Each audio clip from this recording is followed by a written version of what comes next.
Olá, bem, hoje é 4 de novembro de 2025 no calendário, mas para o mercado de criptomoedas, parece que a gente está no meio de uma tempestade, né? Com certeza. O Bitcoin, que, olha, não faz tanto tempo assim, em outubro, estava lá celebrando os 126 mil dólares. Impressionante. Agora está numa realidade bem diferente, lutando para ficar acima dos 104 mil dólares.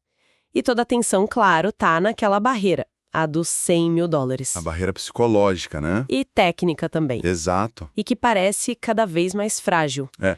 A nossa missão hoje é tentar entender a fundo, com base no que a gente levantou, o que está realmente por trás dessa queda. Não só listar fatos, mas, sabe, tentar conectar os pontos. Sim, quem está vendendo, por quê? Isso. E o que os gráficos, os dados on-chain estão dizendo sobre os próximos passos, os possíveis movimentos. Ok, vamos tentar achar algum sentido nesse cenário meio turbulento. Exato. É um momento bem crítico mesmo, e não é um fator isolado, né? É uma convergência de coisas. Várias coisas acontecendo ao mesmo tempo. Tem essas liquidações em cascata, limpando aquele otimismo talvez exagerado. Tem os diferentes grupos de investidores, cada um reagindo de um jeito. Uns se alisando lucro, outros entrando em pânico. Exatamente. E aí tem o cenário técnico que acendeu vários sinais de alerta. Juntar essas peças é fundamental para ter uma visão um pouco mais clara se esses 100 mil vão aguentar o tranco ou se a gente está olhando para um inverno cripto mais rigoroso pela frente. Vamos começar então pelo mais imediato, pela pancada mesmo. Essa retração de 17% desde a máxima histórica não é pouca coisa. Não mesmo. E os números de liquidação? Assustam. 1,3 bilhão de dólares varridos do mercado em 24 horas.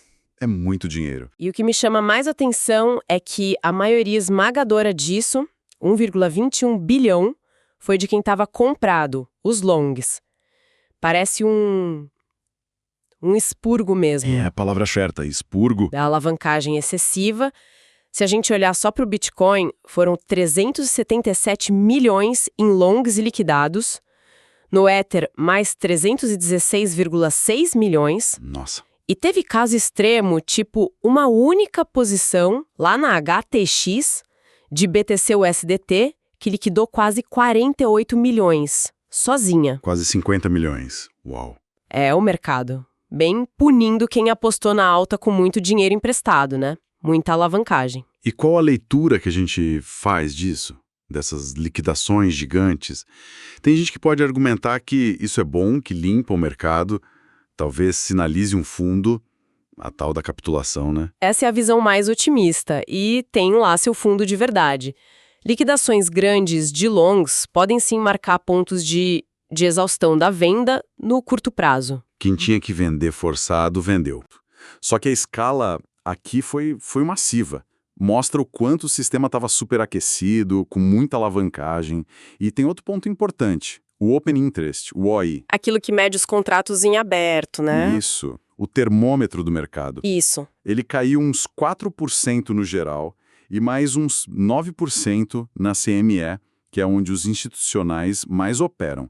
Isso mostra alguma redução de risco, sim. Mas, peraí, uma queda de 4% ou mesmo 9% no OI, depois de uma liquidação de mais de 1 bilhão, não parece tão drástico assim, parece? Exatamente. É um bom ponto. Apesar dessa queda, o Open Interest total ainda está lá em cima, acima de 67 bilhões. Ainda é alto? É um patamar historicamente elevado. Quer dizer, apesar de parte da alavancagem ter saído, muitos traders ainda estão posicionados, talvez esperando uma recuperação ou prontos para mais volatilidade. O mercado não está nem perto de estar limpo ou apático, sabe? A tensão continua alta e o potencial para mais movimento brusco, para qualquer lado, continua aí. A cautela não foi embora, acho que até aumentou. E toda essa tensão parece que está focando num ponto só, os 100 mil dólares. É quase um campo de batalha ali. Os analistas, os traders que a gente viu nas fontes, todos parecem concordar que esse nível é crítico. Sem dúvida. É número redondo, é psicológico e agora virou um suporte técnico que está todo mundo olhando. O trader Jelly, por exemplo, foi bem direto. O que ele disse? Que o Bitcoin precisa retomar aí rápido a faixa ali entre 105 mil dólares e 107 mil dólares. Se não conseguir, aí o caminho fica aberto para testar os 100 mil dólares. E se esse nível não segurar, aí a conversa muda para correções bem mais fortes. E teve outro, o Alpha BTC, que também reforçou isso, mas olhando para o fechamento diário, né? Sim, ele falou da mínima de segunda-feira, ali perto de 105.300 dólares. Para ele, se o preço fechar o dia abaixo daquilo, seria um sinal técnico bem ruim, de fraqueza. Aumentaria muito a chance da gente ver o preço buscando liquidez, abaixo dos 100 mil dólares. A expectativa geral é que os compradores, os touros, tentem defender essa marca com unhas e dentes. Mas a pergunta no ar é: a pressão de venda vai ser maior que essa defesa? Essa é a pergunta de $1 milhão, ou melhor, de 100 mil dólares por Bitcoin. Quem está vendendo? As fontes dão umas pistas sobre os grupos, né? Vamos começar pelos mais experientes, os detentores de longo prazo, os LTHs. O que os dados mostram sobre eles? Olha, aqui tem um lado bem forte de uma análise do Martin 1 lá na CryptoQuant. Nos últimos 30 dias, que coincide com o período depois do Bitcoin bater as máximas históricas. Sim. Os LTHs venderam cerca de 400 mil BTC. 400 mil? Pensando no preço atual, isso dá mais de 42 bilhões de dólares em valor de mercado. Nossa Senhora. É uma realização de lucro bem forte por parte de quem segurou por mais tempo. 400 mil BTCs vendidos por LTHs. Isso é quase 2% de todo o Bitcoin que existe.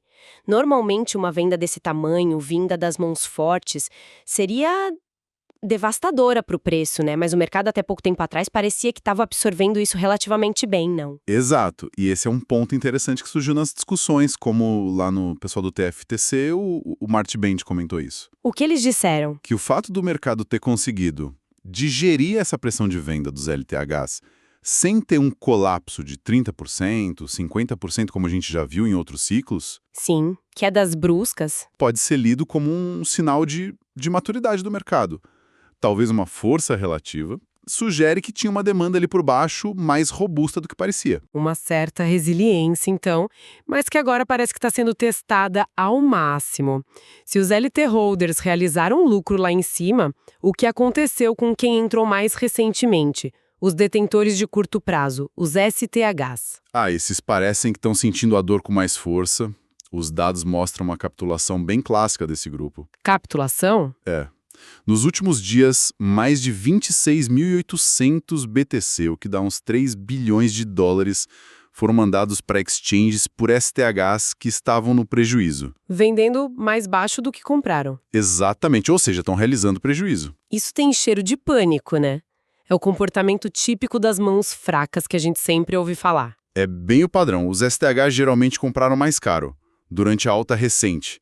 Aí quando o mercado vira assim forte, o medo de perder mais ainda faz eles venderem, muitas vezes na pior hora. Complicado. E o perigo aqui é que, como esse grupo já está com perdas não realizadas grandes, qualquer queda a mais pode disparar ainda mais vendas deles. Vira um ciclo vicioso de pressão para baixo.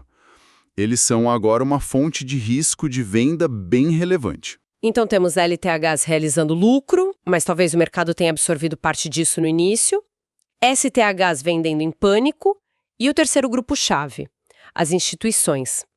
Elas foram a grande história da alta recente. Os ETFs, as compras das empresas. Como elas estão agora? E aqui talvez esteja a maior preocupação do momento.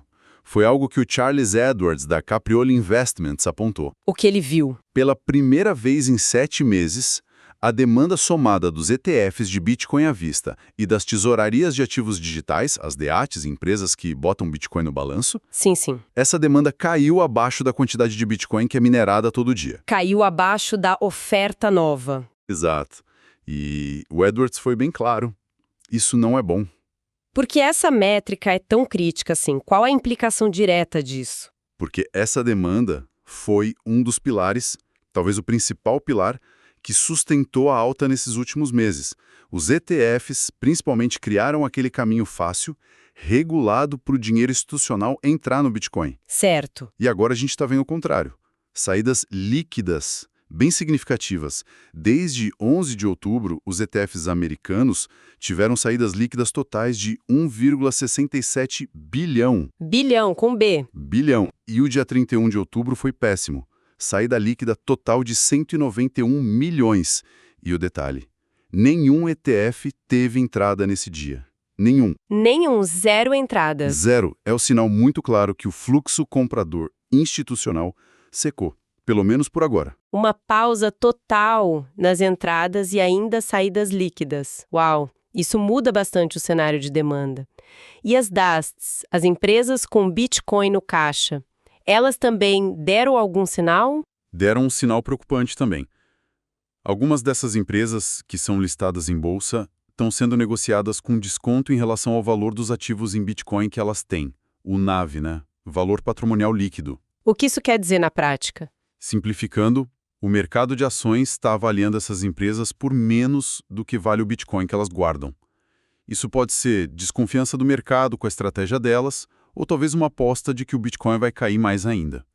E isso adiciona outra camada de pressão, porque se essas empresas resolverem vender parte do Bitcoin para fechar essa diferença, ou por medo, é mais oferta no mercado. Com esse quadro todo, LTHs vendendo, STHs em pânico, instituições na retranca, não é de surpreender que o investidor de varejo também esteja mais quieto, né?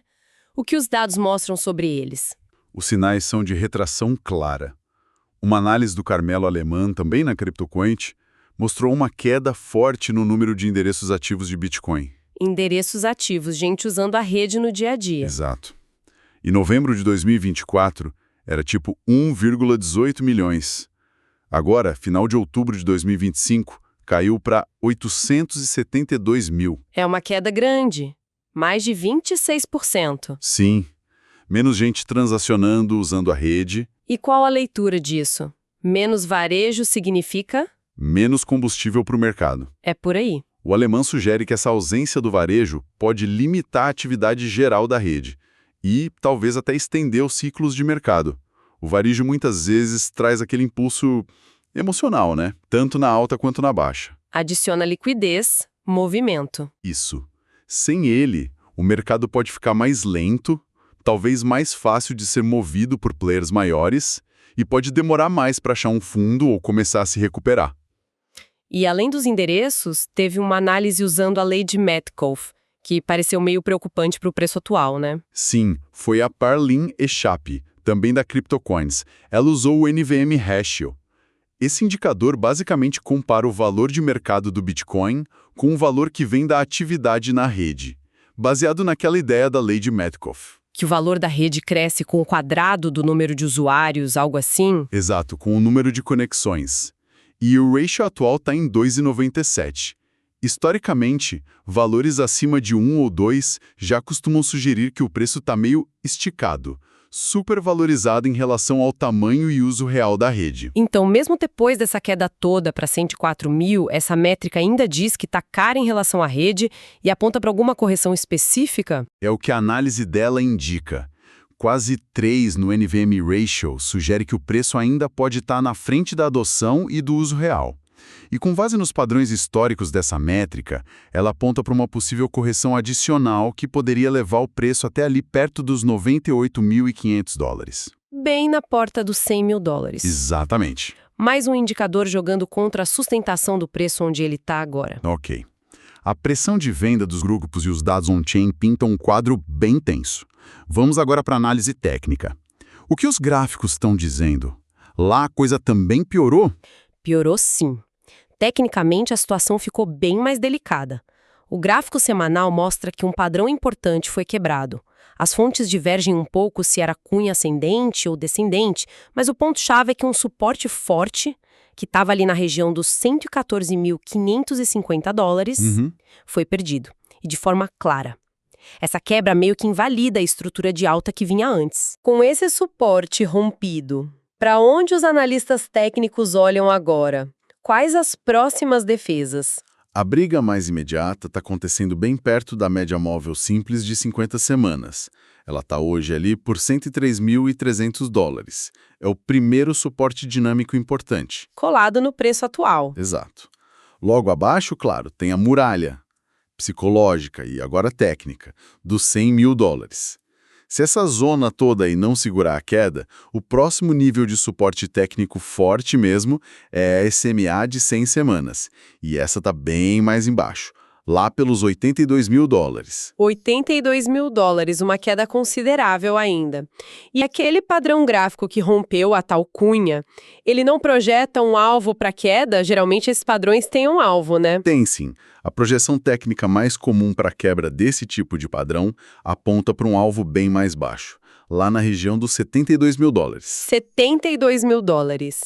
Isso seria uma queda adicional de uns 30% a partir de onde a gente está. É um alvo que está começando a aparecer bastante nas análises técnicas depois dessa quebra recente. Além da quebra do padrão e dos suportes, tem mais algum sinal técnico reforçando essa visão mais pessimista? Tem sim. Um sinal clássico de fraqueza que já vinha se formando há um tempo é a tal da divergência negativa, a bearish divergence, no gráfico semanal. Ah, sim. Explique isso melhor. Entre julho e outubro, enquanto o preço do Bitcoin fazia mínimas cada vez mais altas, o RSI, aquele índice de força relativa que mede o ímpeto, a força do preço, Certo. estava fazendo mínimas mais baixas. Essa falta de confirmação do momento geralmente vem antes de reversões de tendência ou correções mais fortes. Era um sinal de alerta que já estava piscando ali. Entendi. O preço subia, mas sem tanta força por trás. Exatamente.